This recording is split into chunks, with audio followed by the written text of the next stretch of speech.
As a civilizationally rooted nation, Bharat began her journey towards glory and unbridled growth in the second half of 2014.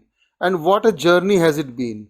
These 9 years have shown what one man can achieve for a civilizational cause. Our beloved Prime Minister never lets go of any moment to propel our nation ever forward, strategically safe, prosperous, and secure. The just concluded final leg of the G20 event turned out to be a celebration of Bharat's magnificent arrival on the world stage.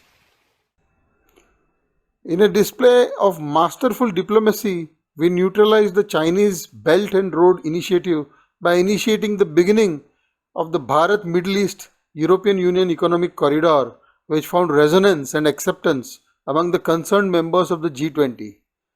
We already have an international north-south transport corridor connecting India, Russia and Eastern Europe. Prime Minister Modi has isolated China economically as well as strategically so efficiently post-COVID and post-Galwan Valley that Xi Jing Ping, in a fit of sullen depression, omitted the G20 meet. Chinese Premier Li attended the meet in his place, and he was informed by Italian Prime Minister Giorgia Meloni about Italy's decision to quit the Belt Road Initiative. This was not the only setback that the Chinese received.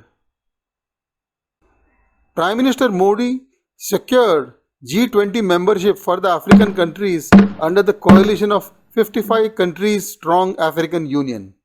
This paves the way for undercutting Chinese hegemonic presence in Africa while bolstering the case and support for India's permanent presence in the United Nations Security Council as a member with full veto powers.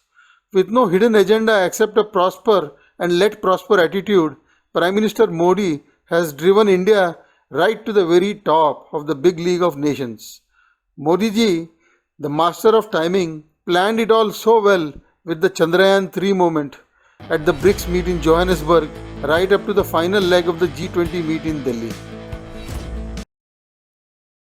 Not only did Prime Minister Modi secure a consensus for a declaration at the just concluded G20 without embarrassing our friend Russia, but he managed to achieve the difficult task of keeping every major member pleased. In the end, Russian Foreign Minister Lavrov and every global leader appreciated the G20 meet under Bharat's chair. Prime Minister Modi has placed Bharat on an upward trajectory that is truly awe-inspiring.